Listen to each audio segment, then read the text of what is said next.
women's suffrage, and there'll be more about that later. We are doing this, as you know, via Zoom because of the pandemic, and we appreciate everybody's cooperation and patience as we work through any little glitches that Zoom may present for us.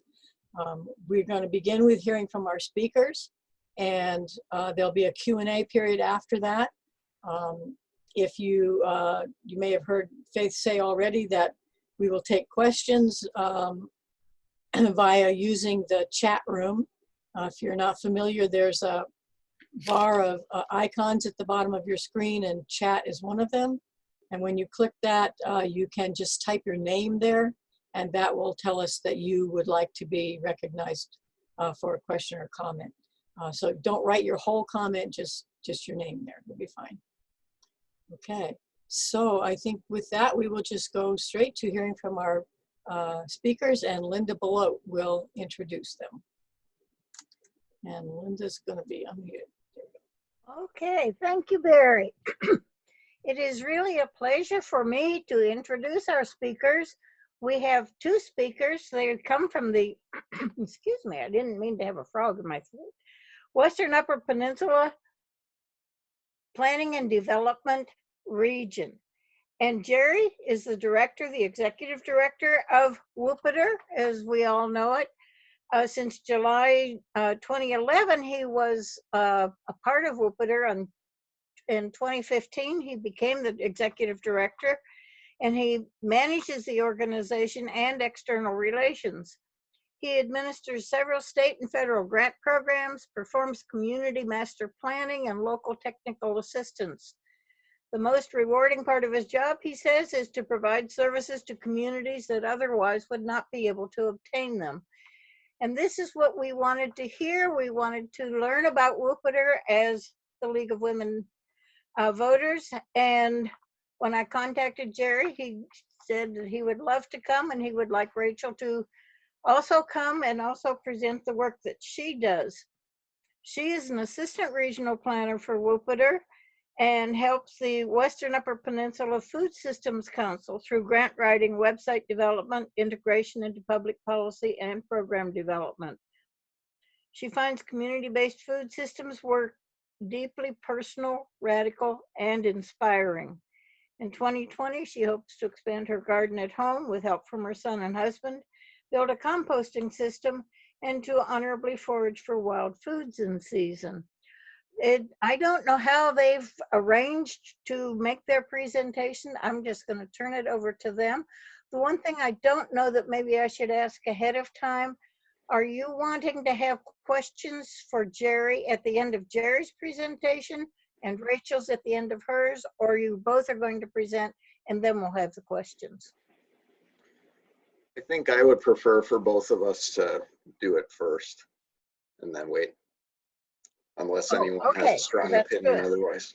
It's your choice. All right. Have at it. Thank you for coming, Jerry. Thank you for coming, Rachel. Thank you. Let me just share my screen. I don't know if you have to allow me or somebody. Let's see. It says host has disabled participant screen sharing. First glitch. Faith? Where did she go? She's muted. But she should still be Try it again. Try it again, Jerry. Okay. All right, there we go.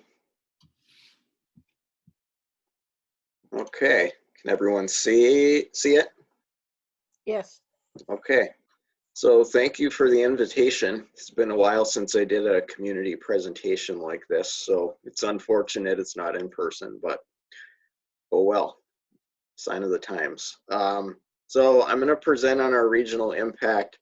Basically, though, it's just going to be an overview of what we are and everything that we do, because I know a lot of people are familiar with WUPPDR but don't really know what we do.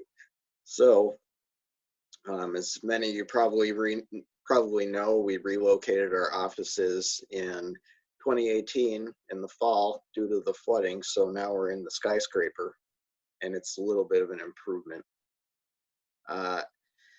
So our roles, we have a lot of what we do is wide open based on what grants we get and what regional priorities we want to address. But we do have some official designations. We were established in 1968 as a regional district of the U.S. Economic Development Administration, which is part of the Department of Commerce. And we still have that. We also we're recognized as a state planning region by MDOT, and we're also the designated planning agency for most of the Western UP for solid waste and materials management, which is what it's evolving into, and that's through EAGLE. And in our EDA capacity, we maintain a plan called the Comprehensive Economic Development Strategy, which guides a lot of what we do. And I want to stress that we're not a nonprofit agency. We're a governmental entity formed by jurisdictions together, and they form our governing body also. So even so, we don't receive any direct tax funds. We are not a regulatory agency for any purpose, and we don't get statutory funding from the state. Only about 9% of our budget comes from our member contributions, and the rest is all grants. Most of those are state grants, but a lot of the state funds originate with federal funds. And so I say, oh, I forgot to change that. We don't have a 10% return on investment. It's more like a 10 times return on investment is what I meant. So the members, I think, we're really expanding the funding that they're putting in, because everything we do benefits region-wide, really. So these are the member governments. Currently, it's all 6 counties. Iron County is actually withdrawing after this month, hopefully only temporarily, because they had a lot of county budgetary pressures and their politics and whatever. But other than that, we'll still have the 6 county designation for EDA purposes. And besides the 5 counties, we'll have our 6 municipalities, most of which are in the Keweenaw. So they form a governing body of about 24 people. So there's a map of our membership. What do we do? It's a mixture of local technical assistance, which I have last in the list there, but it actually includes the things like master planning, recreation planning, transportation. That's kind of divided between regional and local projects. And then we're active in energy planning, food systems, local and regional, which is a pretty new thing for us. Partially coming out of Rachael's interest, so she'll get into that. Housing projects, as housing programs become available, we see what we can do with them, because we know we have a lot of issues with housing and blight in the region. And we do a lot of work with data, geographic information systems, which is electronic mapping combined with database that's useful for our local units. I particularly represent the organization in a lot of different regional organizations, I guess, like the UP Collaborative Development Council, which is mostly economic development agencies across the UP. And then we have our State Association of Planning and of Regions. I'm on the board for the Keweenaw Economic Development Alliance. And then there are I have one local initiative listed there per county that I participate in to keep aware of what's happening more locally. Here's just a slide of all the logos of agencies that we've worked with in really the last couple of years. So we do have a lot of overlap in a good way, and then we're a liaison to a lot of these. So kind of a first contact for the region. Back to the EDA, this is the strategy or plan I mentioned earlier.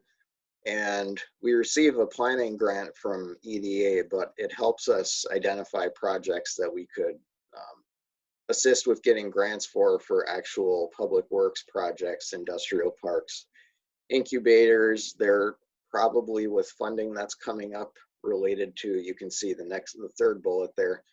There was special funding through EDA related to the flood disaster declaration, and now there's going to be more through the Federal CARES Act that was just passed. So I think they're going to be expanding the kind of projects that are funded. I'll know more about that soon. But recent projects that we did with EDA funds were the Lance Industrial Park infrastructure up by Bishop Baraga, the Shrine, and a strategic plan before that down there. And then we assisted with consultant projects for the Keweenaw Mountain Lodge that led to it being transferred to private ownership.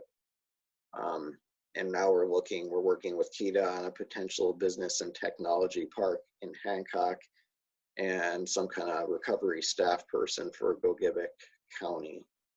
It's kind of takes a while to bring those kind of multi-funding source projects together, but we persevere.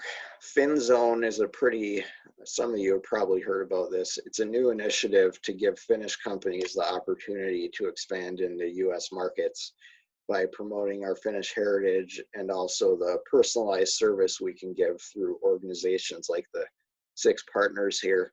It started as a spin-off from the Smart Zone, and it's basically a version of the Smart Zone business incubator that is, it's more specialized and targeted to Finland. So we've had representatives of some companies visit already from over there, and there are going to be more once we get past this COVID-19 pandemic, at least as we start to address the most severe parts of it. I want to mention too that what we do is probably going to change with programs that become available as a result of the pandemic. And I think we're going to be needed probably for some things that we haven't done before. So we'll see what happens there. Transportation, most of what we do is funded by MDOT through an annual grant. And some of the regional planning activities are listed there. Access management, which is regulation of traffic around the highway corridors, traffic safety planning, some non-motorized work. Public transportation, which I saw is still one of your positions. I know that started a few years ago for the league. And it's hard for us to really have much of an impact on what services are available just because of it depends on what local governments are funding, and a lot of that's limited by federal and state regulations. But we do have the website, Get Around the Western UP, the URL is there. And that recently underwent a redesign. We used some of our annual funding last year to do that, and we finally got it fully online recently. So you'll be able to go there, and it looks much more modern and streamlined if any of you have seen it before. The Copper Country Trail Byway, we were very involved with that as it first started, but then the funding for the program was eliminated, so we've backed off. However, in the next few months, I'm going to make some efforts to reignite that if we can get enough interest from stakeholders, and I'm going to be discussing that with the CBB. Brad Barnett, the director of the Convention and Visitors Bureau, was a planner for us, a very good one, and now he's over there. So we still have that relationship. The asset management program is another one, and that's where we assist the local units, road commissions, MDOT with rating the condition of pavement to help prioritize road projects. And rural task force and small urban, those are similar things to prioritize how federal road funds are used. And probably the most exciting transportation project we have right now is some analysis we're doing with the other UP regions for UPCAP, the UP Commission for Area Progress, to look at non-emergency medical transportation needs. So we'll see what comes of that. We're going to be working on that over the course of this calendar year. So this is just one page of Get Around the Western UP. You can see it has providers listed by location and by type. And then if you click one of these headings, it gives you a drop down, and then there's an information page about each of the providers. So go take a look at that. That's it for transportation. Housing, we used to have a very useful single family home rehabilitation program that we administered for 4 counties in the north part of the region. The state reprioritized those funds, so that's no longer available, but we're always looking for other opportunities because we know there are major needs, particularly with roofing. And you can see before and after when we did have the program, we have many different before and after photos, so I just chose one there. Rental rehabilitation programs, we've been involved with a couple of those in Calumet and Laurium the last few years, and trying to create some high quality apartments in buildings that already exist. Morrison School was one of those. The goal overall of housing is to have housing that's high quality and fairly affordable at the same time, because we know we have each of those things separately, but there need to be some nicer, maybe $100,000 homes that are not fixer-uppers. So we're always exploring that priority. And again, blight goes along with, as housing gets nicer, the blight of neighborhoods decreases. Well, some examples I already touched on for local technical assistance are recreation, master planning again. We don't do a lot of master plans for community development, but just finished one for Wakefield Township, which is out for review right now, and they're pretty pleased with that. But we, along with the plans, we assist with grant applications sometimes for communities, and again, geographic information systems. Redevelopment Ready Communities, that is a program of Michigan Economic Development Corporation to basically streamline development processes so projects can more easily happen, working with developers and cutting red tape, encouraging better planning. So we got some funds from the state to assist communities with that, for public participation planning and guides to development. Some of the types of grants we administer, a lot of them are MEVC grants, in the first bullet there.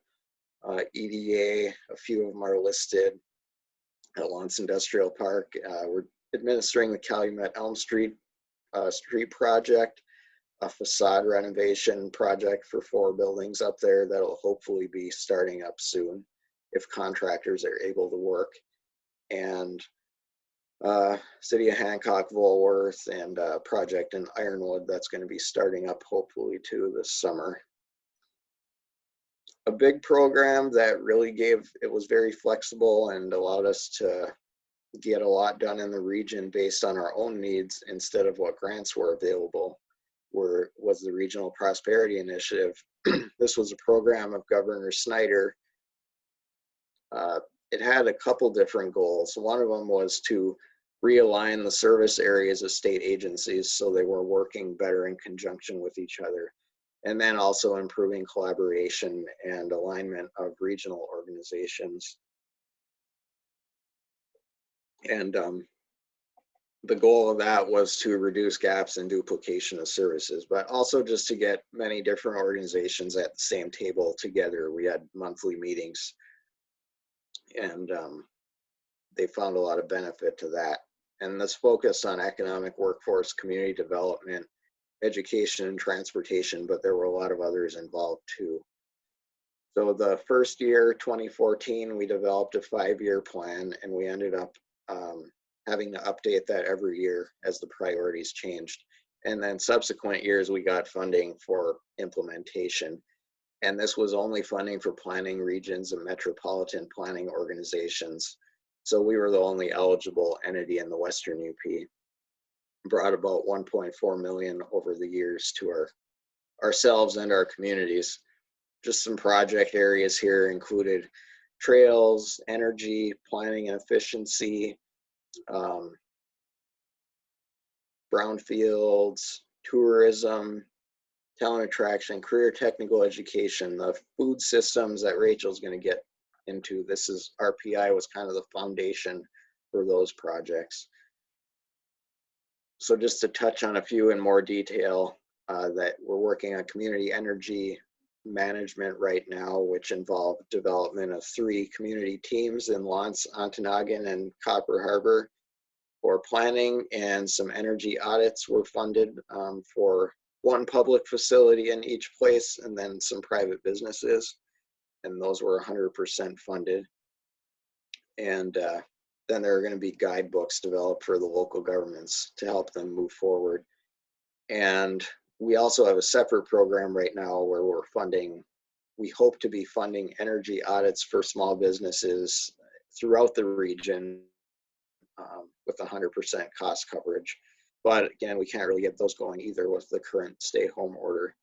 And then we were involved with the solar projects in Lawrence, which resulted in development of a community solar array and at their new industrial park.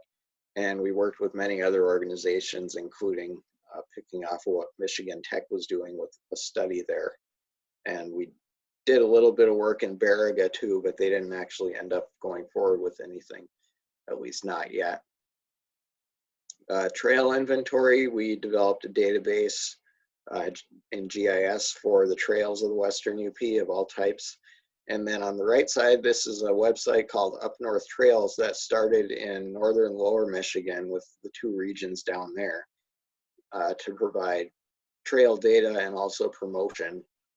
And then the 3 UP regions got on board a couple of years ago and provided our data. So now these are the orange areas are what this website covers now. And what this website was redesigned too recently. So go take a look at that. Geographic Information Systems, this was a pilot project we did for the city of Wakefield to show what we're capable of doing to assist our communities. And this shows things like water lines, manholes, streets, and building outlines. And if you click on one of these features, it brings up a window at the top right here that shows some of the attributes, they're called, more information about whatever you clicked on. So this helps with asset management, with communities planning better for infrastructure improvements over the years. And there's still a state program where we're going to be assisting with that. And a lot of this came out of the Flint water crisis, trying to improve what's underground. We gave out a couple dozen grants for placemaking and then community marketing. It was 2 years for each of these programs throughout the region. Produced some nice projects. Placemaking is really, well, I'll go back. Like it says here, it's about making communities distinctive, economically viable, and visually pleasing. So this is Copper Country Community Arts Center up here at the top right. And these were matching grants. So our funding combined with theirs. Marketing grants were less tangible, I guess, but things like websites, branding campaigns, and development of some hard copy materials for recruitment of community members and intro to to help people moving here get acquainted with the community. These are the communities that got funding, and these totaled for our share of the projects over $100,000 over those 4 years. And the last slide, this is just a table, and I don't expect you to read it right now, but it lists all of our individual RPI projects over the years and the dollar amounts we got for each year, in case that's of interest. All right. So that's the overview, and now I'm going to turn it over to Rachel. Unless anyone has really pressing questions right now, we can wait till after, but that's where I'm going to stop. Okay. If you have a question, you can put your name in the chat box, which Oh, I see there are some there.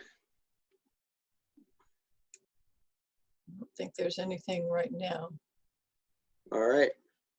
Rachel, want to pick it up? Yeah, I'll take it away. Thanks, Jerry. All right, let me try and share my screen.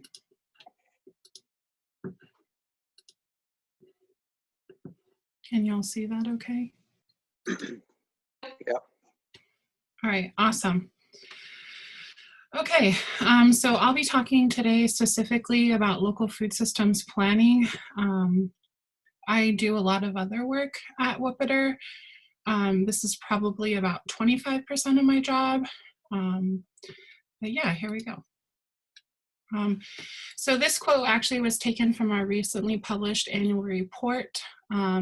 This quote was put together by a group of people in a Gogebic County meeting. It says, "We are a community of hard workers and innovators, independent in nature, yet always willing to lend a hand to a neighbor." I thought this was a really great quote.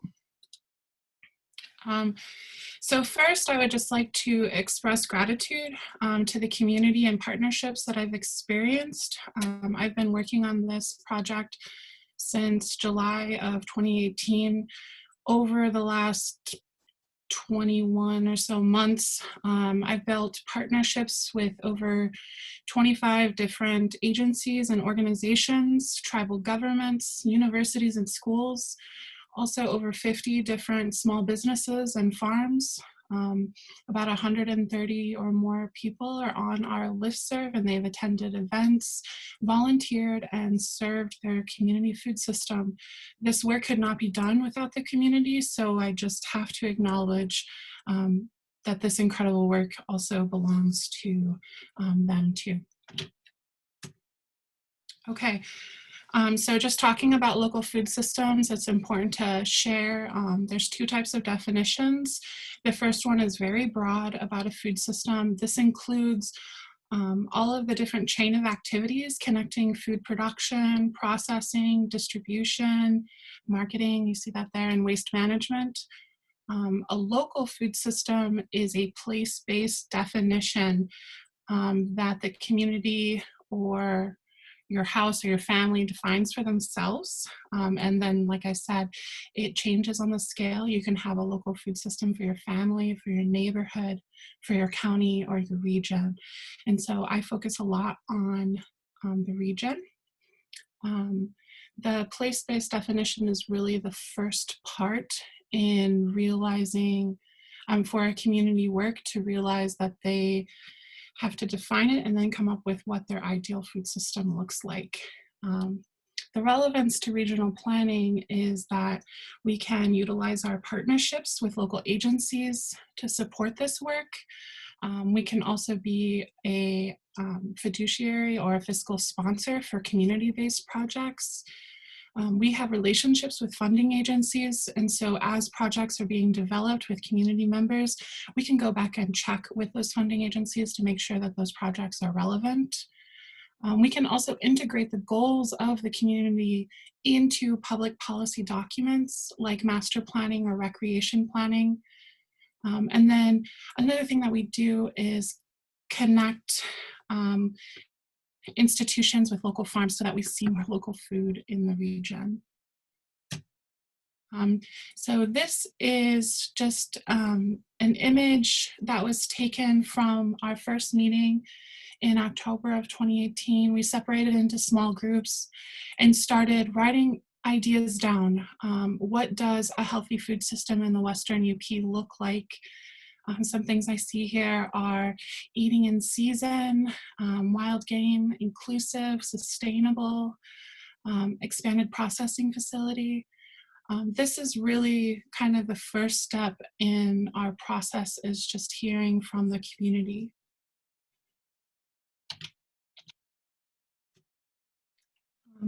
Okay, so the who. So in order to start the process of defining our local food system, we started bringing together a coalition of stakeholders.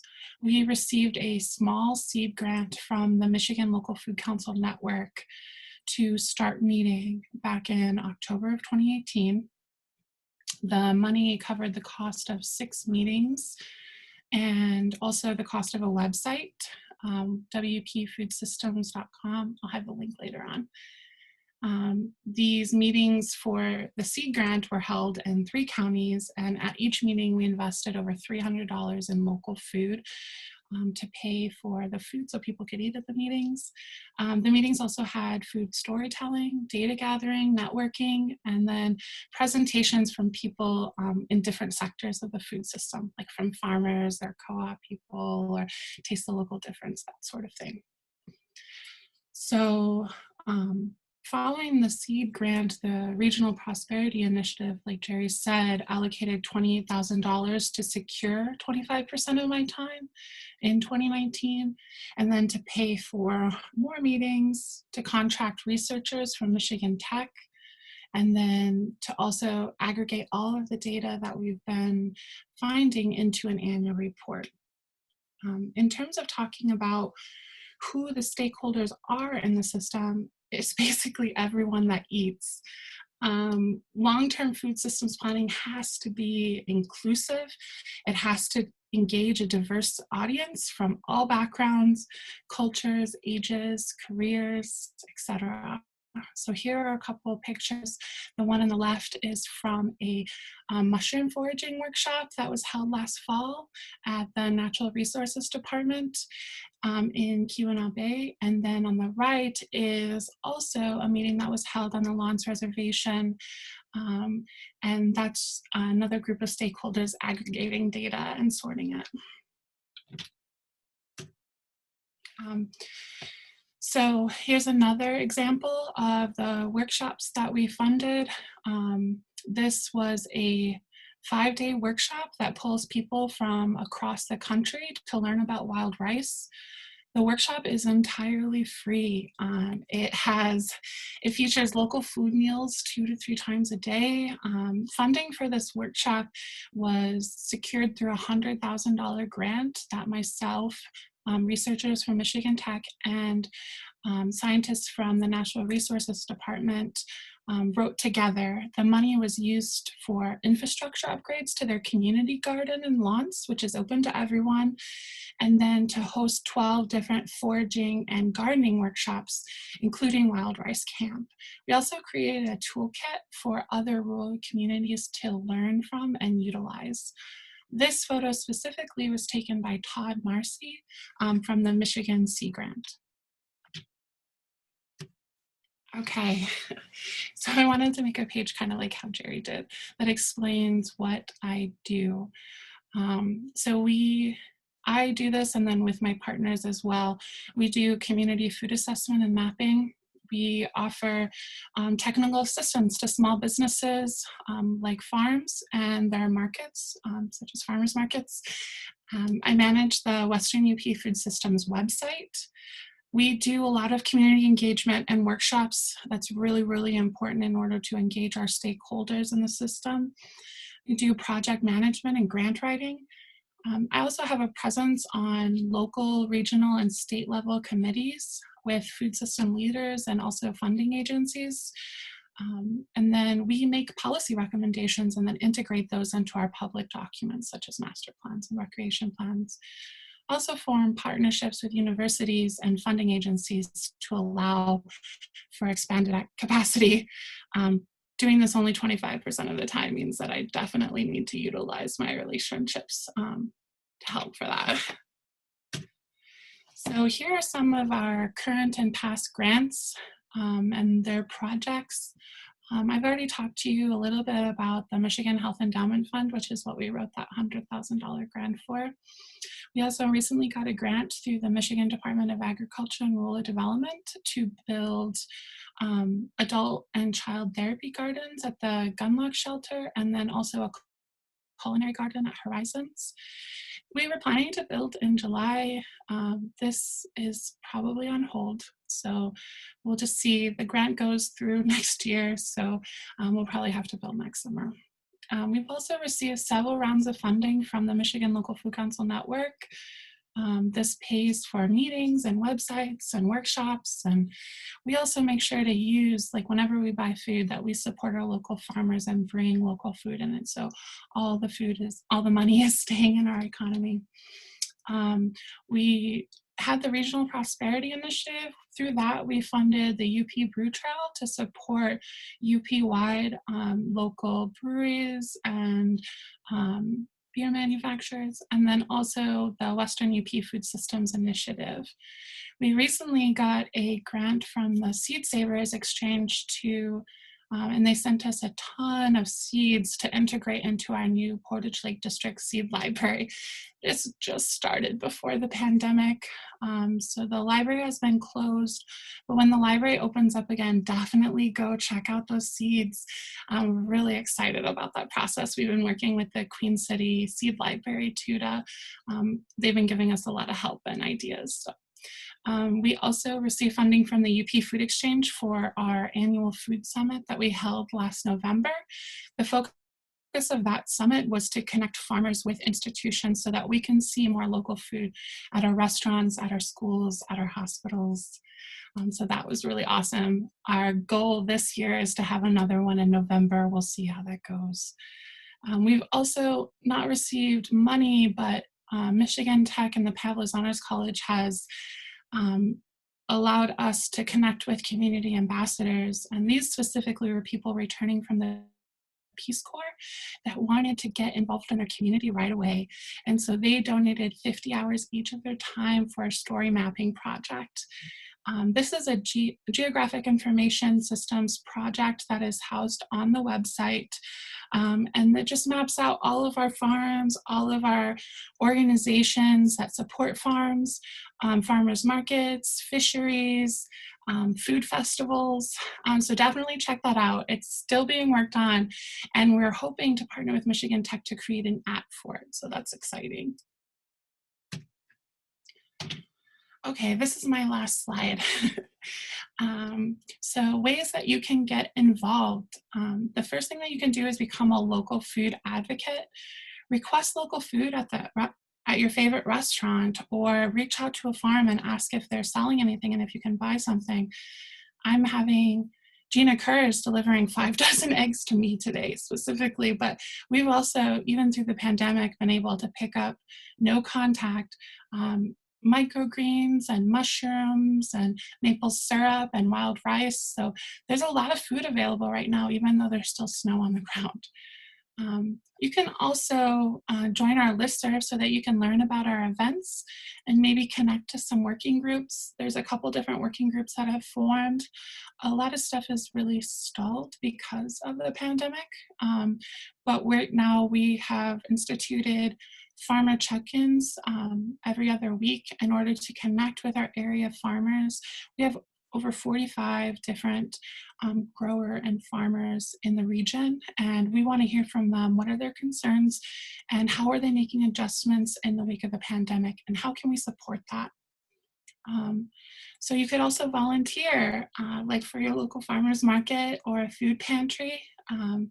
And if you're interested in building, you can let me know, and I will contact you when we start building those gardens at the shelter and at the Horizons Alternative High School.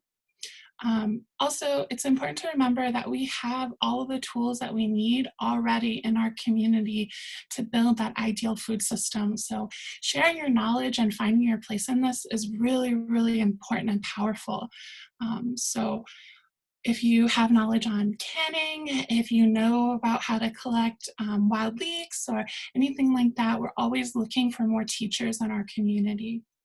Or if you know about marketing, I know a lot of farmers definitely are looking for help with setting up websites or branding and that sort of thing.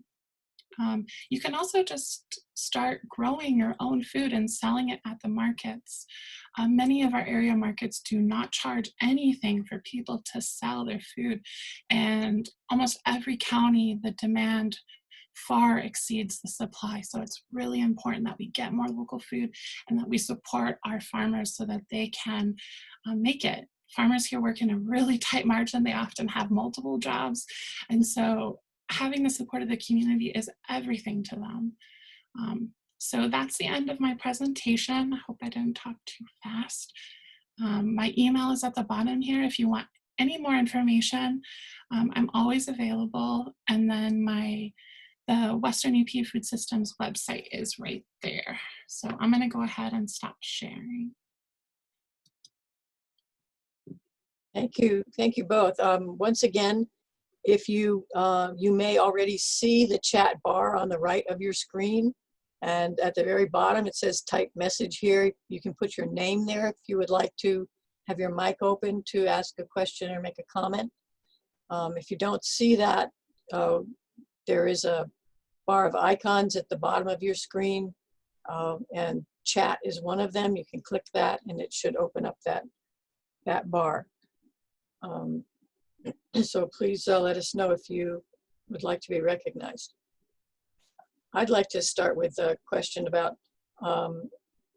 if you have any knowledge to share with us about the food supply chain in the present pandemic situation. We're starting to hear in the news concerns about that may get disrupted. Either one of you? Yeah, I can talk a little bit about this. I was on a global food systems call earlier this week, and they were talking a lot about how there's really not a lot of support for farm laborers, specifically in the South United States. And so a lot of them are getting sick, and they have to keep going to work because they don't have any sick pay. And so this is really leading to a shortage in laborers. And so that's a huge concern for us. We've also seen some of the H-2A visas being denied. And so even people that are coming into the country to work on those farms aren't even being allowed in. And so this is a huge concern for us, especially because we're in a rural place, and as our food chain starts breaking down, we start relying heavily on our more local food system. But our farmers are also, feeling the hit. They're not able to get supplies as much up here, so they're having to travel across state lines to go and get those supplies. And so we're working to have them work together, and that's kind of a part of this farmer check-in, is to basically organize the farmers so that we can have less cost on them.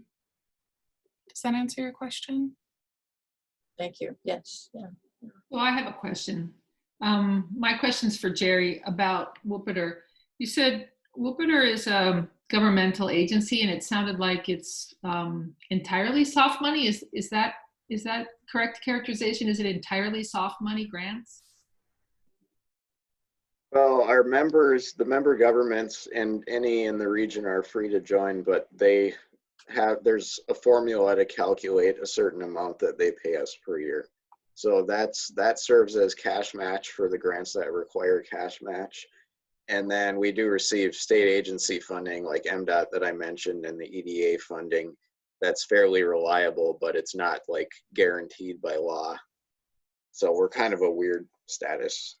You'd probably call us a regional authority. We're formed under an act called the Regional Planning Act of 1945.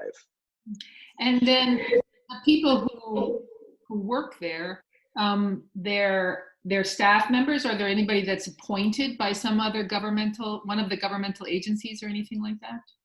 Nope, just the board.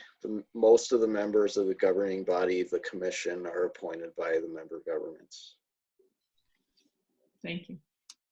So I'm reading from the chat window. Barry, Joan Chatty has a question, which means I have to unmute her. So let's just see how fast I can figure that out. JJJ, there she is, unmute. Okay, Joan, ready for you. Okay, thanks. So Jerry, I have heard that there's a wind farm being planned near Painesdale. Could you tell us a little bit about that? I've heard about it. I don't really know. I don't know very much about it. Actually, that's something I should look into, but we don't really want to get involved, I don't think, with something that'll probably be controversial like that, but yeah, I guess I'll just leave it at that and maybe monitor as it starts to unfold. Our energy projects mostly started because Brad Barnett, who I mentioned earlier, who was with the chamber, he came out of energy policy at Michigan Tech, and a lot of what the staff do are based on their personal interests. As long as someone's interested in something and wants to look for funding, as you can see with Rachael, as long as it's in line with our regional priorities, then they can go forward with that. So that's kind of where our energy projects came out of. It's not something I focused on too much lately, but thank you for bringing that up because I do need to look into that. The next question is from Carolyn Weisbach. I'll read my question. Thank you, Faith. If we want to get in touch with and purchase from and support local farms, how would we get that information?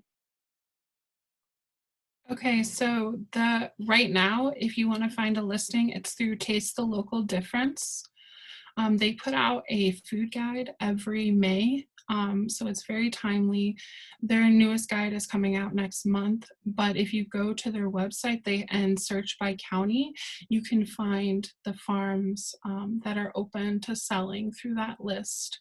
We're also trying to come out with a list right now for specific products that people can buy in the next month.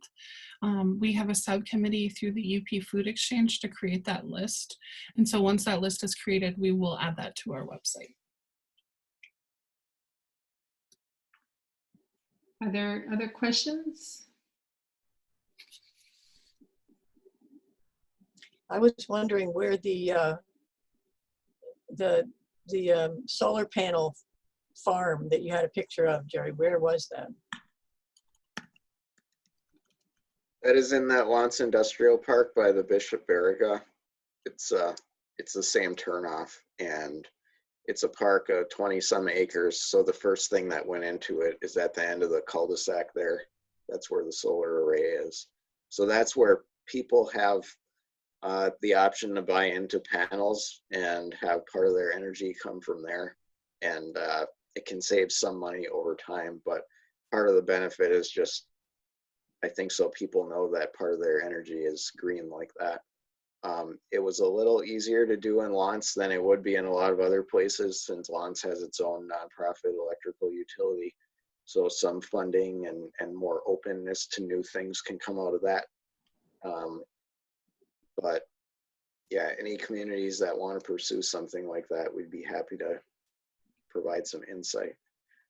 There was a plan to do something like that at the Houghton, up by the airport at one point, right? And that completely collapsed, did it?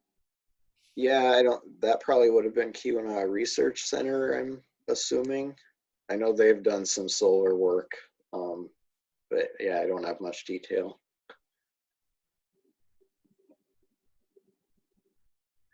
Rachel has added to the chat the web addresses, one upfoodsystems.com and the other about finding the farms, in answer to Carolyn's question. So check out the chat for those URLs.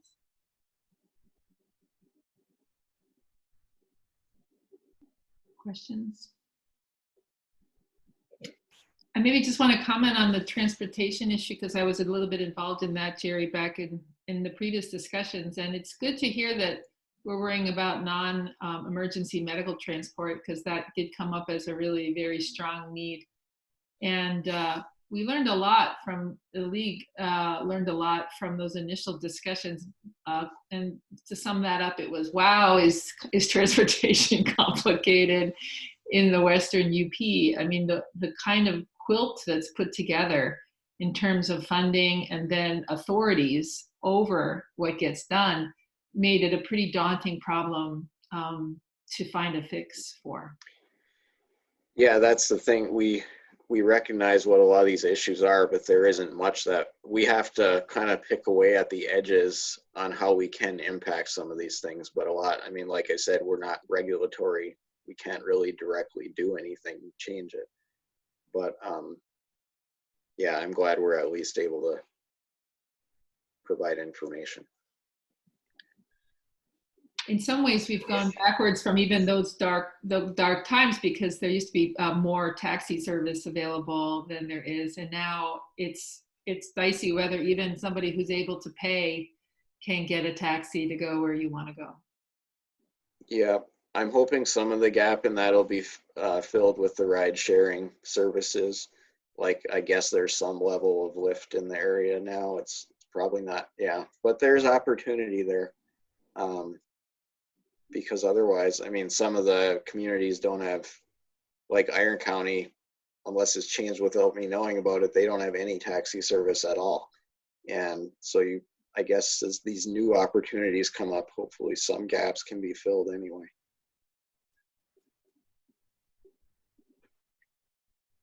All right. Okay, last call for anyone who'd like to put their name in the chat box. Well, we certainly thank you both for your time and spending your time with us this morning and sharing some valuable information. Please come again.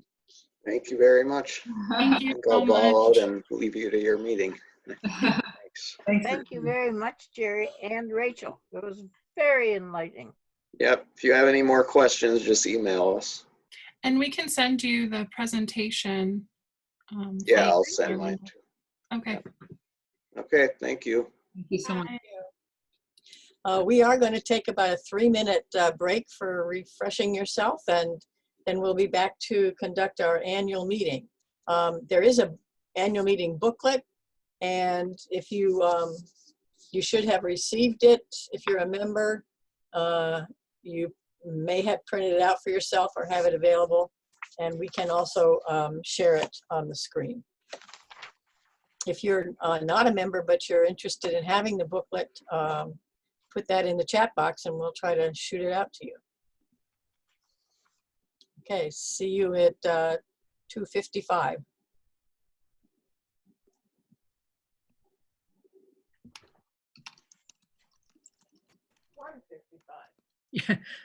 Yeah, 1:55. 1:55, sorry.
I'm hearing a beeping sound. Is that my machine or is that someone else? It's coming through to everybody. It could mute I everybody. don't hear it. I don't hear it either. I do every time I'm on Zoom. Huh.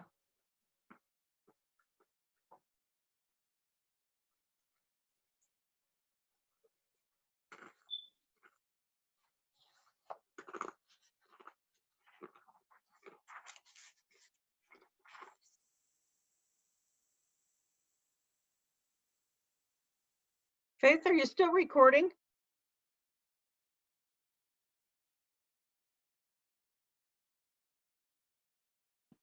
Yeah, it says it's still recording. It's flashing.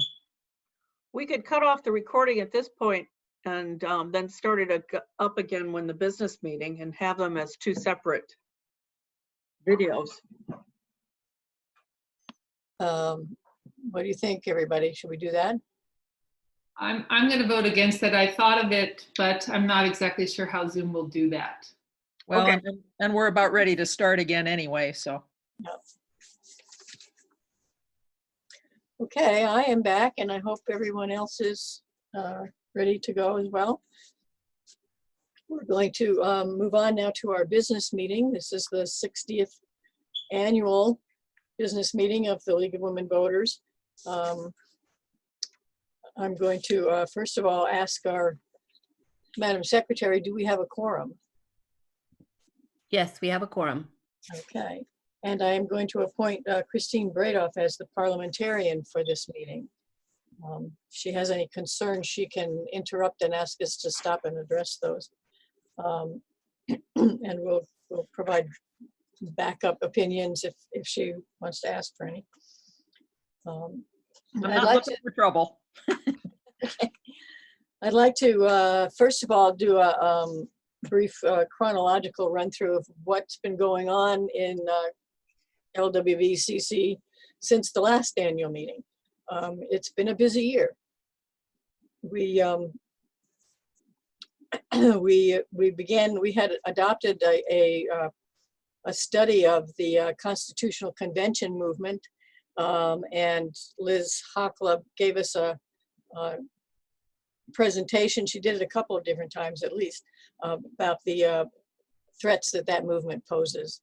That was very enlightening information for all of us. We sent delegates to the state convention.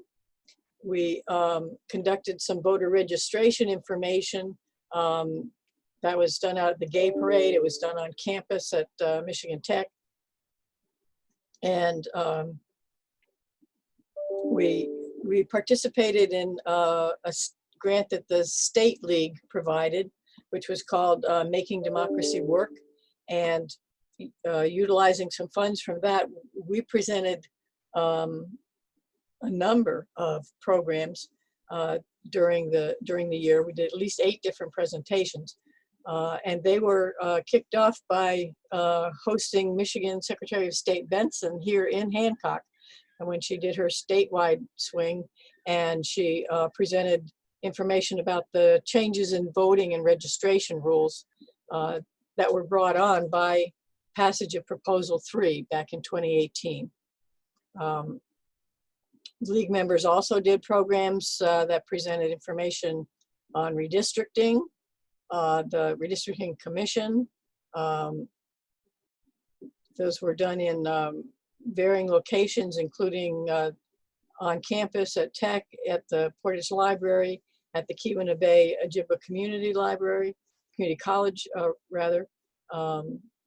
And we also had a presentation on the census by League member Professor Rachael Winkler. And there was another program on the census also done for the International Neighbors Group. I'll give you a little sidebar. I just learned that Michigan is at about 55% now counted on the census. So that information needs to continue to get out. We will suffer a consequence if we are grossly undercounted. We had a presence in several marches. That included the Climate March, the annual Women's March. We were in Heikenpaiva, and we celebrated the 100th birthday of the League of Women Voters. We had a little social with cake at the library, and there was a day of action connected with that. That leagues around the state did various things here. We delivered 100 cookies each to the Houghton County clerk to thank her and local clerks for their help in elections, and to the Daily Mining Gazette, which is our partner in presenting the Voters Guide every year. We partnered with the group Rise Up, Rise Up UP, Rise UP, and that was to celebrate the 100th anniversary of the passage of the 19th Amendment, giving women the right to vote. And there were a number of things planned for this to be a very celebratory year. We were with Rise Up in the Heikenpaiva Parade, as I said. We also brought the exhibit to the Carnegie Museum that's titled Petticoat Patriots, How Michigan Women Won the Vote. And that was put up for display. We had a very celebratory opening reception for that on March 5th. In spite of some snowstorm, we had over 50 guests in attendance. It was a wonderful opportunity. And then the virus arrived. And that necessitated the closing of the museum and the exhibits and various other things that have been scheduled. And there's still work going on in how to provide some of that virtually. The exhibit was turned into a virtual tour, and Christine Bradoff and Elise Nelson worked hard on getting that ready. And it is up, and it's on the Carnegie website. That's carnegiekiwana.org. So if you never got to see it in person, you can go visit it there. Due to the campus closing, we also did not get to participate in the equal pay demonstration, payday demonstration that we have done in previous years. But there's still ongoing talks and work to decide what else might be done yet this year or in 2021 if we make that a substitute year for continuing to celebrate. There were plans for a parade in August, and I can't tell you what will be happening by August, but that was going to be a suffrage parade, and everyone invited to participate. It should be lots of fun. We've done some advocacy. We did advocate with the county commissioners against a proposal for a Second Amendment sanctuary county resolution. We also recently put a press release out, and it wasn't just in the Gazette, encouraging the use of the absent voter permanent list to always receive an opportunity to request an absent voter ballot. And that will be important as long as we are in the situation where we have to do social distancing. And we're also very cognizant of the issue that this presents for our local jurisdictions and clerks. The number of people available to be poll workers is going to be significantly impacted. It's down. It was very down already in the March election. A lot of the poll worker people are older folks, actually, and they're certainly not going to be anxious to be exposing themselves to, as long as the pandemic is an issue. We are transitioning to a new website, and Mary Marcheterre has that ready for us, or it'll be up soon. I think she has a sample of it, and you'll want to get a chance to go and have a look. Here, she's getting it up for us now. That's the front page. So we'll have a new look, and refreshed information. Looks great, Mary. So you will want to be able to visit that. So now we are going to go on to our business, and I'll just remind you that mics are muted. Our plan is to, when we get to something that requires a vote, we're going to do those as a voice vote, and we'll take a second, get the mics unmuted, and ask for yays and nays and any abstentions, and see what sounds like it takes the day. Again, your chat box is available along the right side there. If you want to communicate anything, it is being watched, so you can stick a note in there. We had a committee of 3 individuals that reviewed the minutes from last year's annual meeting, and they were then put in the May voter and published. So that's where they reached you. And now I'm going to ask for a committee of 3 to do the same for today's minutes, to review them, and they'll be coming out to you in the May voter. You need to be available to review them within the next couple weeks. Do I have volunteers? If you'd like to raise your hand or put your name in the chat box. See if I can figure this out. Who am I hearing from? I don't know if people realize they've all been unmuted. There's a lot of you're open right now. Would you like to say your name, please, if you'd like to do that? Oh, this is Christine. I'll volunteer. Okay, Christine. Faith is saying she'll do it. And one more. Candy Peterson. Okay, so Taryn, you have those 3 names. Thank you.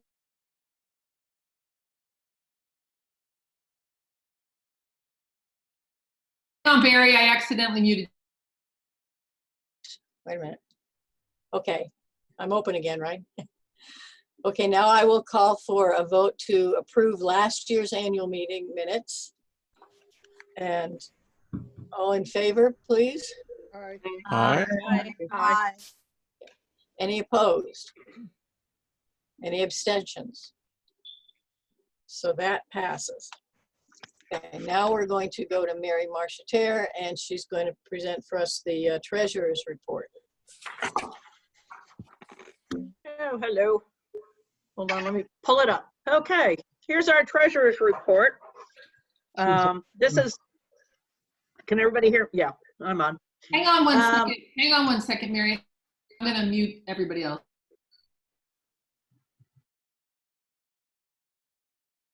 Okay. Treasurer's report. If you have a question or something, mention your name in the chat box, and then Faith will unmute you so you can ask me a question. Anyway, overall, just a note. This doesn't mean much, but normally our fiscal year is April 1st to March 31st of the next year. The state and national have requested that we change to July 1st to June 30th. It hasn't happened yet. They've put in the paperwork to do it. But once that happens, we'll have to change our fiscal year to match what the fiscal year is for the state and national. That's just an FYI, nothing we have to do. This report is split into 2 sections. You'll notice one just says LWVCC, and then we have Rise Up separate. It was just requested that I have them in 2 separate sections to just track them that way for this meeting. So starting with, also a note is the cash sections represents donations to what I call the finance or operating side of our league. And the other section is called the education fund. That's the tax deductible portion of any donations made. Now we can use the education funds, this is just an FYI, we use them to pay for many educational activities or portions. So it can pay for things like our government officials, part of the web, educational booklets, pamphlets that we create. It also does activities such as Petticoat Patriots, the November 19th census presentations, our anniversary, and also for the Rise Up Parade. We've covered cost of sunflowers as one of the items. Also, 50% of our national per member payment, or PMP as I call it, can be covered from this fund.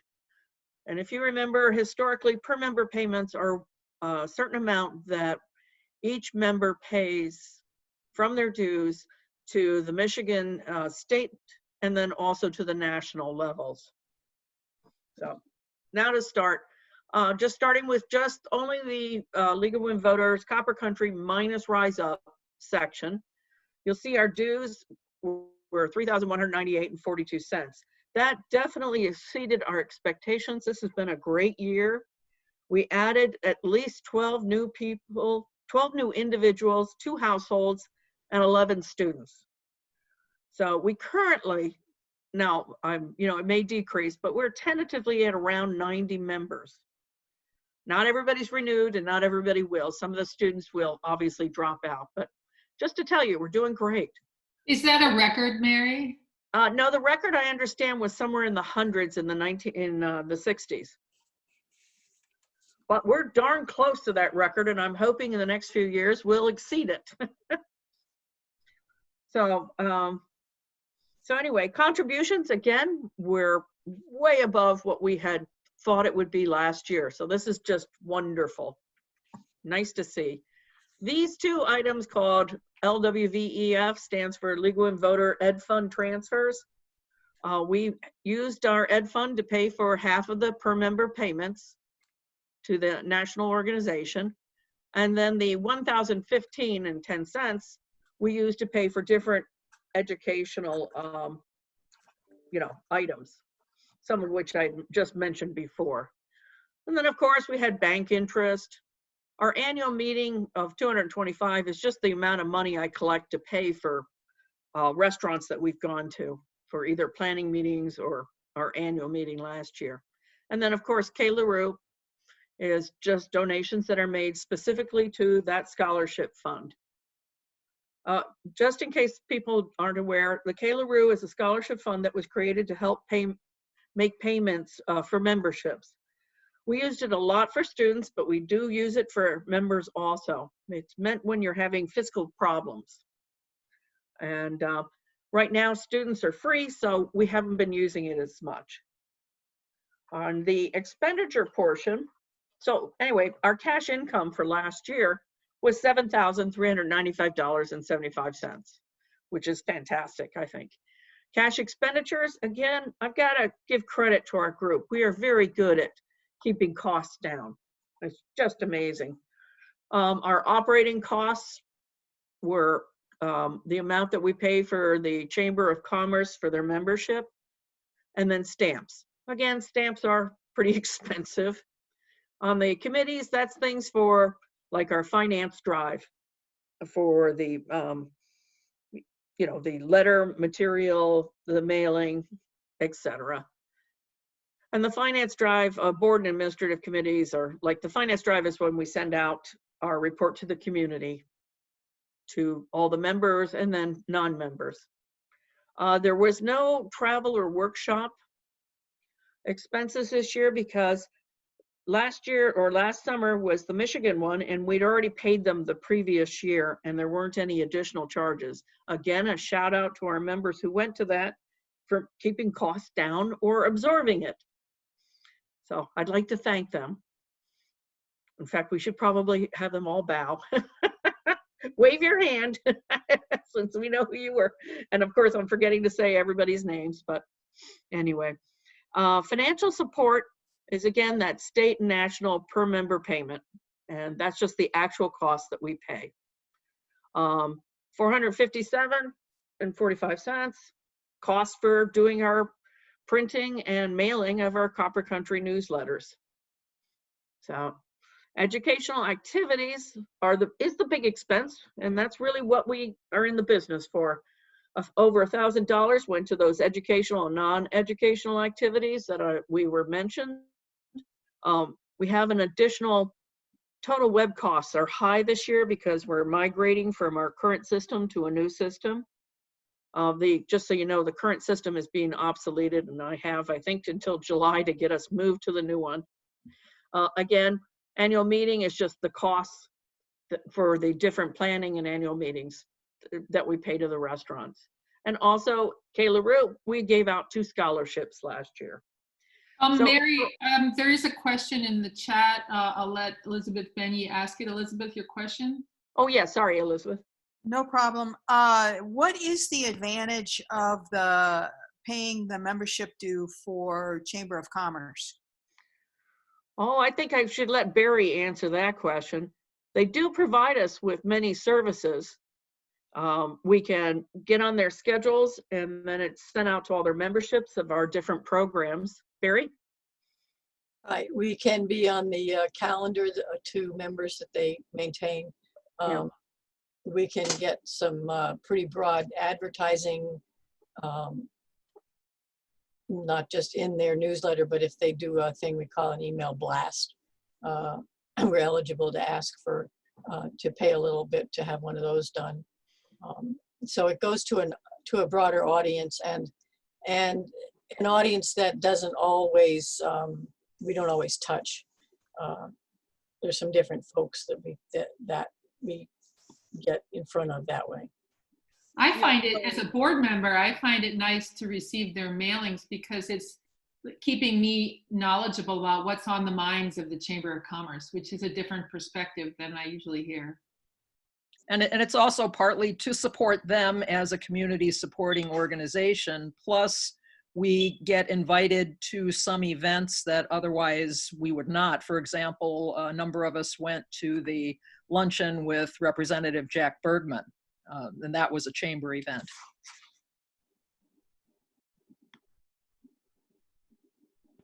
And it is only $100 a year anyway, isn't it? For oh yeah, sorry. Yeah.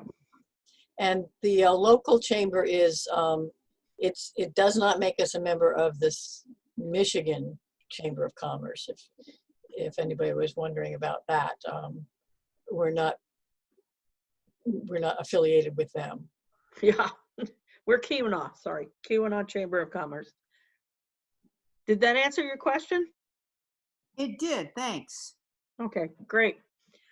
Okay, so anyway, we have a surplus of $1,248 in the cash portion. So exciting. And then here's the education fund portion. Basically, again, I've got to say kudos to everybody. We received quite a few donations, way above what we had estimated for last year. And of course, so, you know, a shout out to everybody, thank you. Also, this is just showing this 808 was transferred out of the education fund into the other part to pay for the per member payments. And then there's the educational projects that I've put in. So again, we have a surplus of 856. And so our total surplus for just the league portion minus Rise Up is $2,105.01. Mary, could you just say a word or two about what the Ed Fund is? Oh, I thought I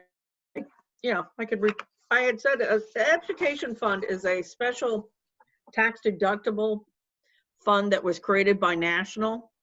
And so if you write a check, you have to write it separately to the Education Fund, and then I mail it into them on your behalf. And you can take it off on your taxes. But the Education Fund has very strict rules that you can only spend money on several things. One is you're allowed to help with those per member payments because they're expensive, but mainly you can use them for different educational activities. And so some of the activities I've mentioned is, you know, like Parade of Nations. You'll see that further down in the Rise Up portion. Petticoat Patriots. So different presentations, any costs associated with that, we can cover. It also will help pay for things like your government officials documents that we create. It will also pay for when we come up to the November election, when we do our voting guide. It helps cover those sort of costs. Is that good enough, Faith, or? I just wanted to make sure that folks who weren't as familiar would know, so thanks for that. Yeah.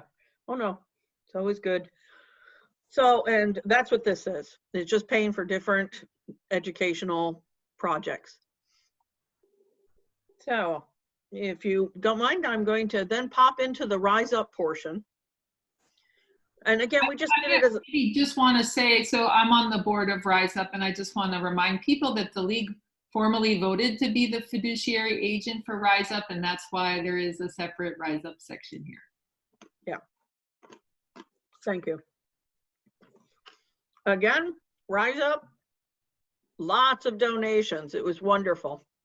And then here's money that was transferred to pay for different projects. And the main projects that were paid for were, again, Parade of Nations, and then for all those lovely sunflowers that you see around towns. And overall, you know, it's you had the expenses for different activities, obviously. And then again, this is just education fund. Some money went into the education fund and we just transferred it into the cash portion to pay for things like the sunflowers in the Parade of Nations. So overall, Rise Up has over $2,811 or a surplus. And then for the whole group of us, our surplus from last year is $4,916.98. The second page here is just a cross double check to make sure everything balances. And so what that does is it just, like with the education fund, I know what I started with last year. I know what the contributions were. I know what we paid out. And does this balance to what the education fund is showing me? And this is just double checks. Same thing. This is matching it against the actual cash in each of the accounts. Same thing with the cash summary. There's the checkbook and savings balance beforehand. All the income that was added from us, both groups. And then, you know, here's what the cash balance is. So we do match. So that's good news. And in case you were wondering about all these lovely little numbers on the side, these are just notes saying that this was what was like number one is transferring from the education fund to pay for the national per member payments. Number two was the educational fund items from the League of Women Voters. And then number three is the portion of educational programs from Rise Up. Number four just shows that we do have in the K. LaRue Scholarship Fund the amount of $226.53. So any questions?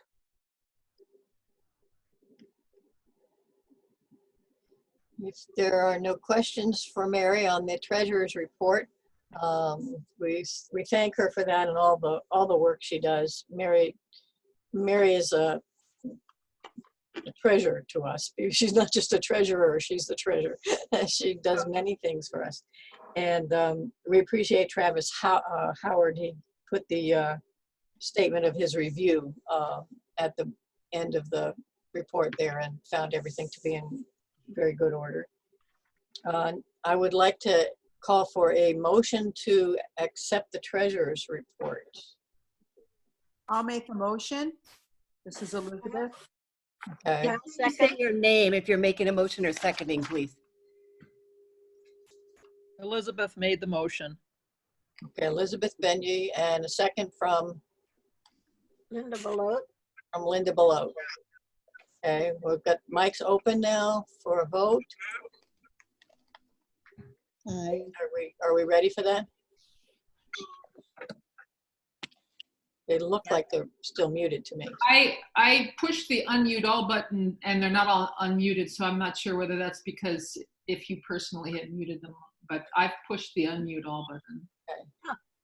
Aye. Aye. Okay, all in favor? Aye. Aye. Aye. Aye. Okay, any opposed? Any abstentions? Okay, the ayes have it.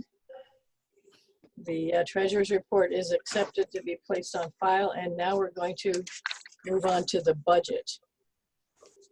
Okay, here, let me pull it up. All right, here it is. I've pulled it up.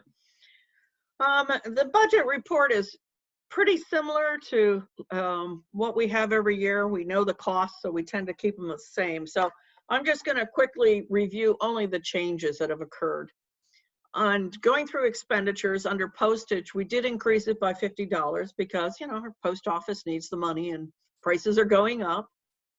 The other change is we just moved the $1,000 from national under that bucket because national is in June. We're not quite sure what the status is, but National convention. Yeah, national convention, yeah. We're pretty sure that we're not going, but you know, this financial support, which is the per member payment, they don't exactly tell us how much they're going to charge us until late in July. So this is just my guess based on how many people we have. And so just take it with a grain of salt, but it's usually pretty close. They have not been increasing fees these last few years. So same thing for voter, we're leaving the cost the same. Educational activities. One of the things we did was we added a new category called Rise Up Programs and put in $2,000 because, hey, they have the money, spend it. It's a good time to be doing that. Our web costs, which is number 3, F3, have gone up. It is now $400 a year for our web service, plus around $50 for the domain. And this year we'll also be working on that primary voting guide or general guide. And so that's why 450 was put in this year. And voter services, again, that pamphlet will change in January. So those were additional every other year sort of items we do, or 4 years. Anyway, position support, we increased that by $25. Otherwise, the rest of this remained. So our grand total is $9,735. So just so you're wondering why it's so much larger, it is because we've added Rise Up as part of our group. On the income side, of course, that means we have to increase that. They have to match the income and the expenses. So again, we just made our best guesses. We increased the number of dues because we know the number of members we have increased. We increased the finance drive. We added the new Rise Up group of, you know, what we expect to be there. They have their money in reserve, so we're in good shape. Again, we just left everything else pretty much the same. So that's how our budget balances out this year. Any specific questions on line items?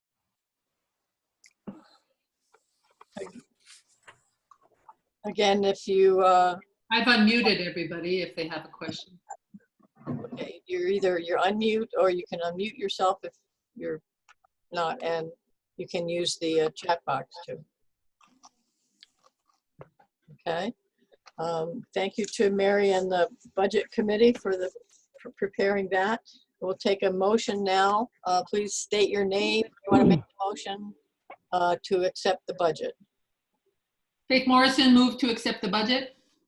Support Elizabeth Benny. Did you get those, Taryn? Okay. Faith and Elizabeth Benny. Okay. All in favor of accepting this budget? Aye. Any opposed? Any abstentions? And the ayes have it. Okay, thank you very much. And we will be moving on now in our program to talk about, one thing I was going to go back and say, we are going to be moving our budget, our budget year, to align ourselves with the rest of the state of Michigan League and the other leagues, something they requested us to do. And that will move our year to, it'll end in July. Is that right, Mary? It'll end in June. It'll be July 1st to June 30th of the next year. Okay. So we did decide to just go ahead with this budget, which had already been prepared for our usual time frame. And we'll figure out how to adjust that when we're ready to make that move. That should be happening this year, this program year. Yeah. We're waiting for the IRS to respond to the request from the state league. And the way it's understood is that if I haven't gotten an answer from the IRS by July 1st, I can go ahead and just assume it'll be not till next year. Okay. This is going to require that we make some bylaws changes and figure out where we want to place our annual meeting. It kind of forces us into June, which is not what we usually do. We have been in the habit of giving ourselves the summer off. And I'm not sure how we're going to address that. If anybody has thoughts on that topic, feel free to contribute them. Do we have to do our annual meeting at the end of the fiscal year? Well, it would be in July because the end of our fiscal year is June 30th. Just like ours is March 30th right now, and that's why we're holding the meeting in April. But do we have to do it right after the end of the fiscal year? Well, it's certainly convenient alignment for passing the budget. I don't know how we'd manage it without that. I guess we could put it off, maybe. I don't know. Or do it ahead? The budget's not the problem. We also have to do our treasurer's report. Right. Showing where from fiscal year beginning to end of fiscal year where our money was spent and earned or brought Well, in. maybe the Zoom will show us the way, Barry. Maybe we'll have the more public celebratory version of a mass meeting in April, like we like having it. And we could do a Zoom perfunctory, this is required by the details thing in July. That may be the way to do it. Everybody put on your thinking caps. If something brilliant comes to mind, please share it. Yeah. Also, I'm going to recommend that if we do start to hold physical meetings again, we should have Zoom as an option for those members who can't make it in. I like that. I agree with that. Yeah, I think Now that we know how to do that, so. Yeah, thank you, Faith. we're making more use of it for sure. Okay, let me make sure I stay on my right page here. We're going to move now to the adoption program. Let me just explain to you briefly that the positions that are printed in the booklet under the category titled Current Positions begins on page 8. These have been adopted over the years, and in some cases reopened and revised and readopted, and we keep them unless there's a vote to drop one. We vote to either keep them, drop one, or open something for restudy. Barry, could you just say really briefly what the role of positions are in the League of Women Voters? Right. In order for us to do advocacy, there has to be a position that matches up, at least in terms of a category, with that issue. And it can be a local position, it can be a state league position, or it can be a national position. And that then gives us a platform to have something to say on various issues. For instance, when the Second Amendment proposal was before the county commissioners, we used a national position to formulate how we would react to that one. So the ones we have, I'm just going to read them off. I'd like you to think about if there's one that you think needs to be dropped.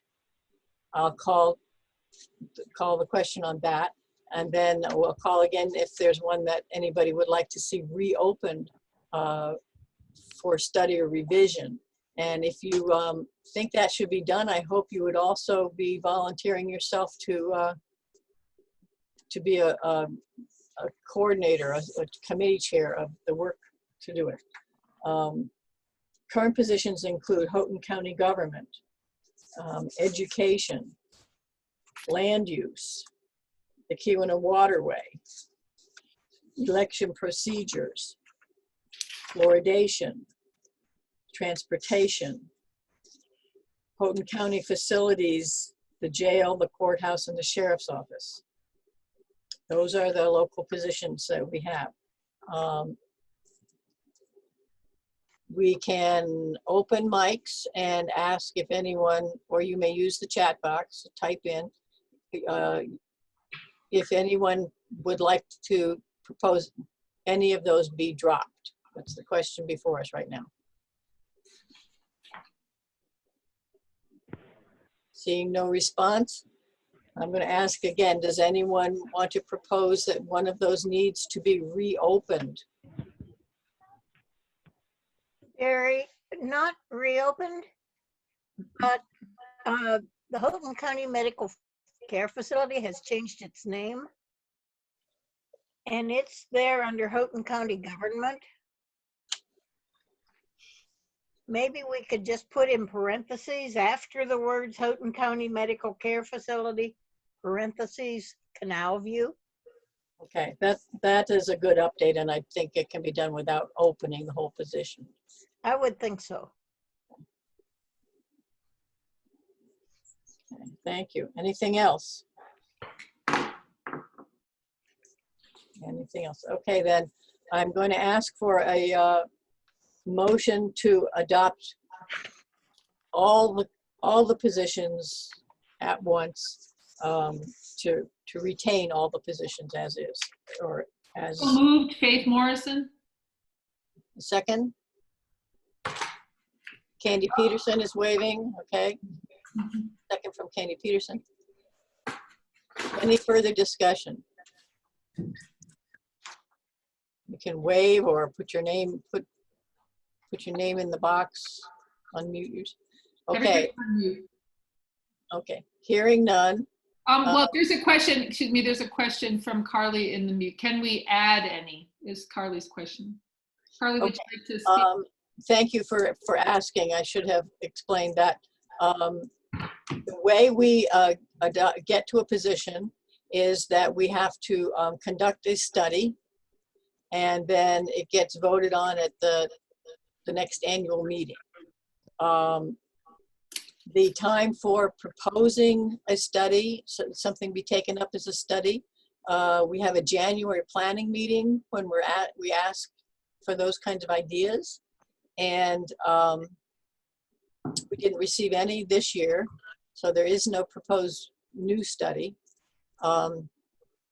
Once the study is completed, then it can be, we can vote to adopt. Barry, also, the second to last item on today's agenda, directions to the board from the membership, is an excellent place where we have heard from the membership things that are on their minds that can lead to the study, that can lead to a position. Correct, correct. So if you have an idea for something we should be advocating on, don't let the meeting end without speaking in that last item. Right. The very last thing on page 10 tells you that there is a provision for changing or adopting program between annual meetings. So if you think something, you know, is so more prescient and needs to be addressed outside of that usual pace, and you want to get behind it and be its advocate, you know, go for it. Okay, so once again, we have a motion, we have a second, and now the motion is to maintain positions. All in favor, please say aye. Aye. Aye. Aye. Okay. Any opposed? Any abstentions? And the motion carries. We have our slate of positions. There were no bylaws amendments being proposed this this year. We did do a few last year. Next year, I anticipate we'll at least be doing one that talks about virtual meetings. We did adopt an emergency measure on the board to allow us to do it today for this. But we probably want the bylaws to reflect that. And plus, we'll be changing our fiscal year possibly. Yeah, that'll need a bylaws change also. Yep. Okay, now we're going to move on to nominations. And I'd like to ask Taryn to give the report from the nominating committee. Okay, the nominating committee for this year was myself, Liz Hakala, and Barb Turek. I'll start with the board members continuing for their second year of their 2-year term is Second Vice President Christine Bradoff, Secretary myself, Taryn Mason, and then Director Faith Morrison. For the and we want to nominate for the Board of Directors for the 2-year term of 2020 to 2022, President Barry Fink, First Vice President Linda Belote, and Treasurer Mary Marcheter. Thank you to the nominating committee. Now I'm going to call for any nominations from the floor. Please remember that you need to have spoken to and gotten the agreement of anyone you're nominating that they wish to be nominated and would agree to serve. You may nominate yourself, and please consider doing that. There are board of director positions that we would love to expand our board a little, and you don't have to be an old timer. You don't have to have been a member before. You can be brand new. You can be someone who's been a member for a long time but hasn't actively worked on anything. That's all fine. we would be happy to have you and bring you along and show you the ropes. Maybe I could just say we meet monthly on the first Tuesday. It's about an hour and a half. It's a very congenial group of people. And when Barry says positions on the board, you identify your own portfolio. So if there's a particular area that engages you, we can allow you to sculpt your own portfolio, which can include study, and that's all entirely open. Sounds very much like WUPPDR.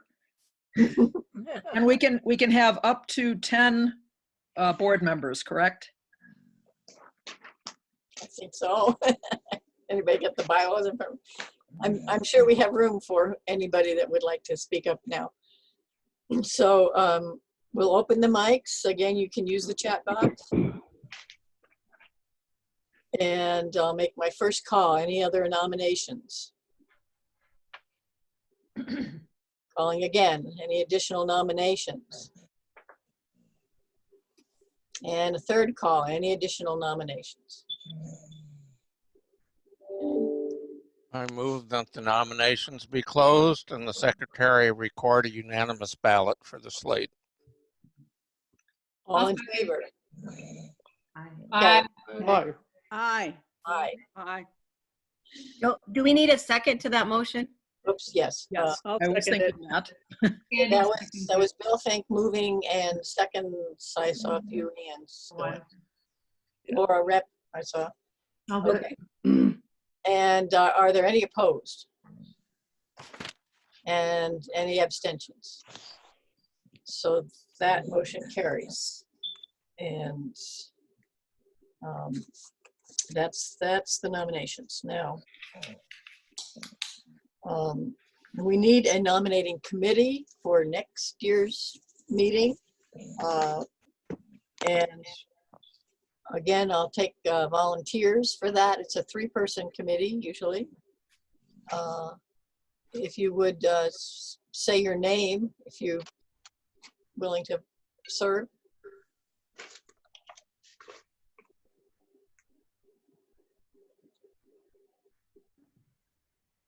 It's not all speak at once.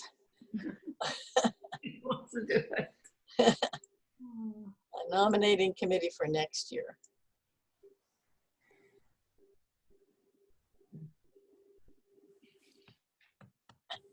Liz, you did it this year, but willing to do it again. Okay.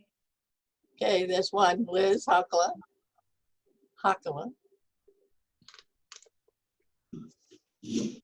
Any second volunteer? This is Lori. I'll do it. Valori, is that you? Yes. Okay, wonderful. Thank you. Valori, Liz, and then the board will appoint a third person if we don't have another volunteer right now. Okay. I'd like to recognize everybody who is on the board. If you're visible, we have Taryn Mason is our secretary up there in the, on my screen, she is the upper left corner. I don't know where she is on everybody else. And Faith Morrison, who's been our tech host today, she's on our board. Linda Belote, I see you over here on the left corner, or left panel. Says she's our first vice president, right? And she also is our observer corps. She's at the county commissioners and keeping us appraised of what's going on with them. Christine Bradoff is, we've got a picture of Chris in the parade in the middle of the winter, I guess. Women's March. That was in March. The Women's March. It was a women's march. And Chris is natural resources and second vice president. Did I skip over you, Mary? Mary Martin, Yeah, Mary I'm Marshall treasurer. Yeah. is treasurer.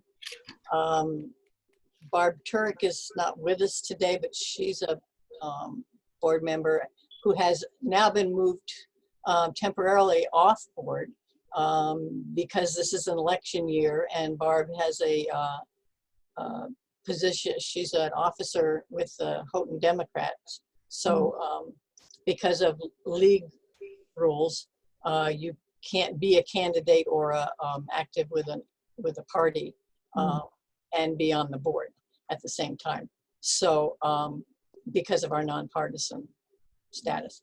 So she's off board until the November election is over, and then she'll be back on board. Have I skipped over anybody? Those are the board members. Those are all the board members. Okay. Thank you.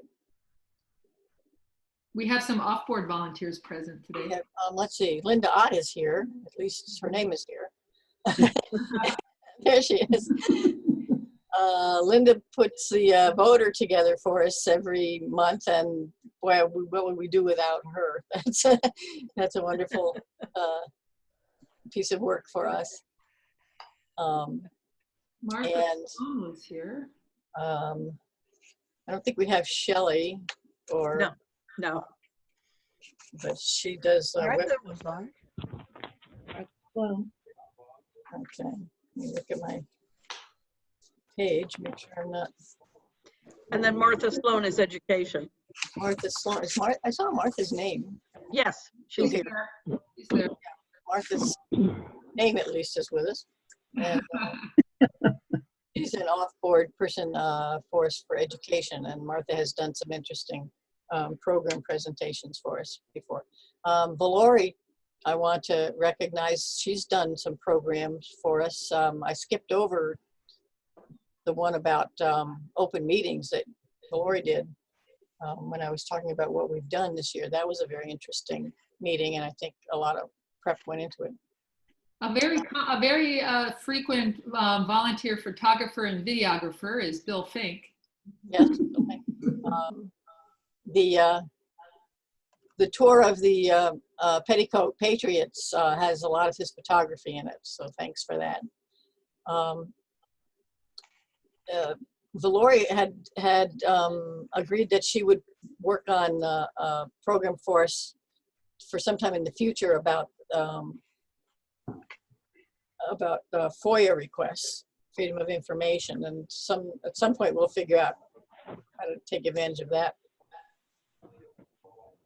that work and her topic there.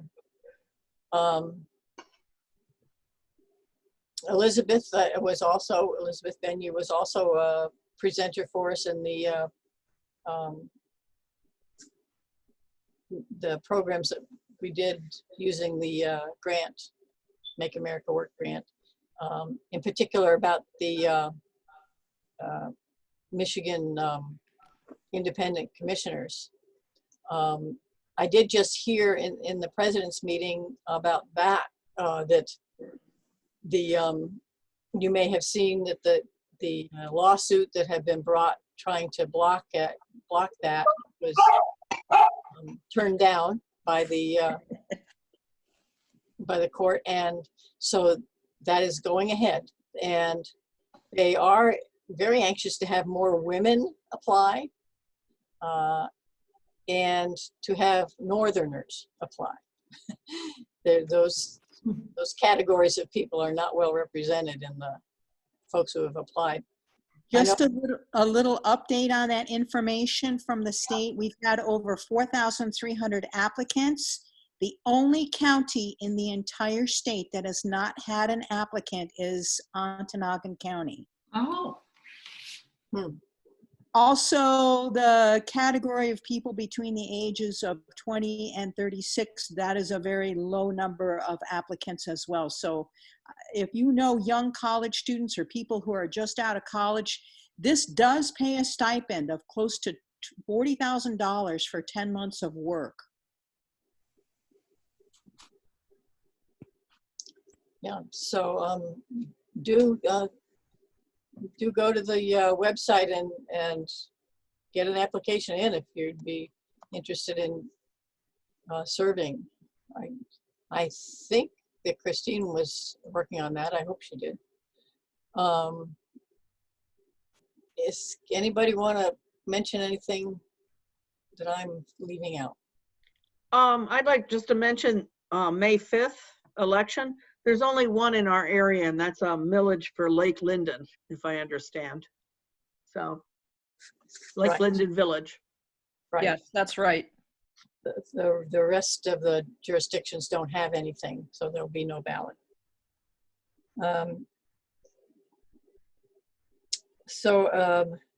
We don't have anything else on the schedule coming up right now because of circumstances mostly, but we, this will pass and we will be active again. I could maybe just let you know that Rise Up is actively moving some of its planned presentations to Zoom.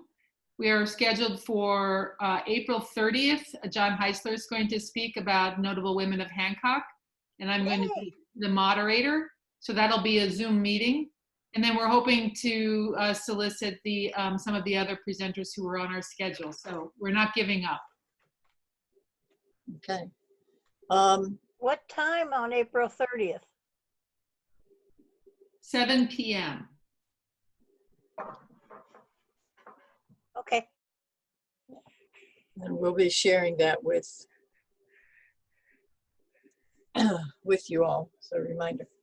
I will update it on the website, the Rise Up website. Right. Good. The last thing on our agenda is something we call directions to the board. And this is an opportunity for anyone to say something that they think the board should be thinking about, or if I could go ahead and proceed, and forgive me if I drop off because my internet has been very unstable this afternoon. Understood. This kind of feeds into what we just talked about. This is further information from Voters Not Politicians, which is a nonpartisan organization. 2 areas of focus that is kind of an immediate situation, given we live in the age of COVID now. One is VNP made a pledge of making 30,000 calls for the census because we can't do door-to-door knocking, and vulnerable communities are having a hard time getting counted. So if you want to engage in that and be a part of that. We want to get 30,000 calls done by the end of the month. The other issue that Voters Not Politicians is putting forward, and I don't know if the board wants to be in, take a position or a call to action on this, but it is for mail-in voting for both the primary coming up in August and the national election in November. Complete mail-in voting across the board, because we don't want to see what happened in Wisconsin happen in Michigan. They are closing a number of polling stations across the state, and so communities are going to be vulnerable. The other issue is too, and this is something to be considered, the cost of doing complete mail-in voting is so much cheaper than having polling places open. Historically, states that do that across the board have showed a great reduction in the cost of elections. Thank you.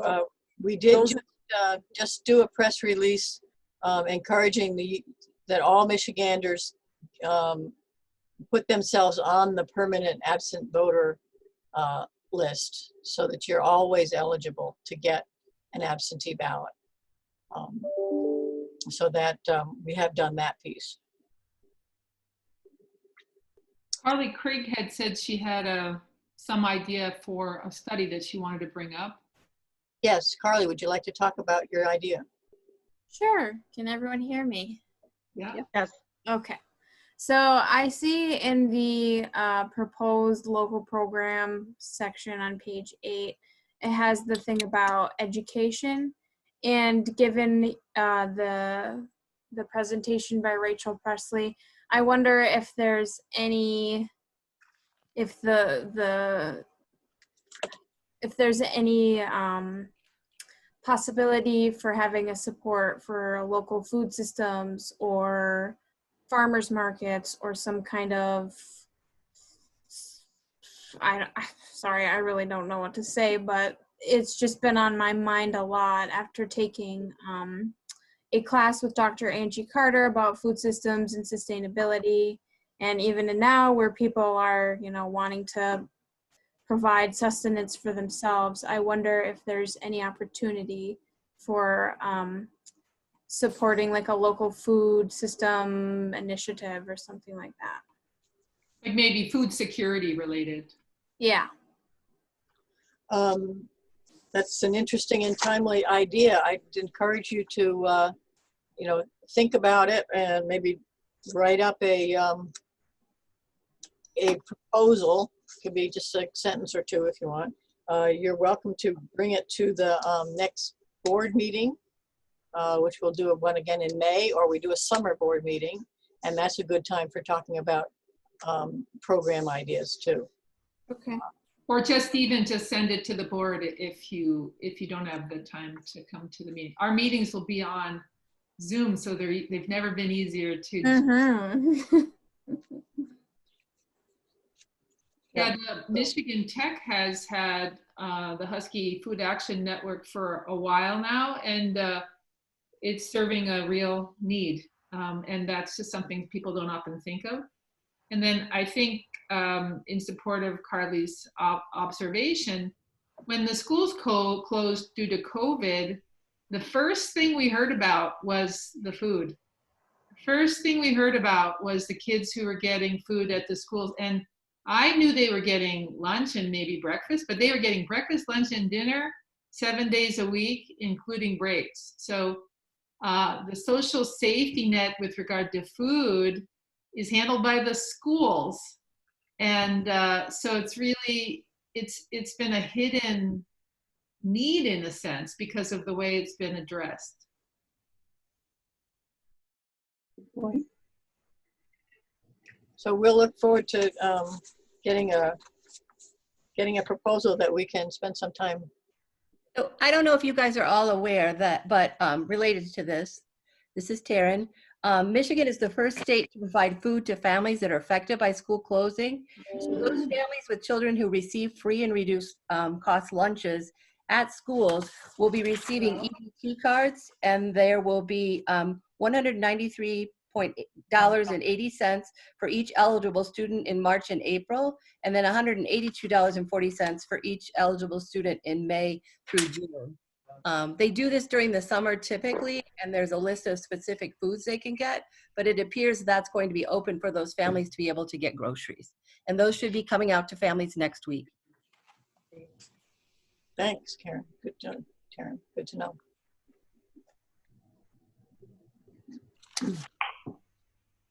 Okay.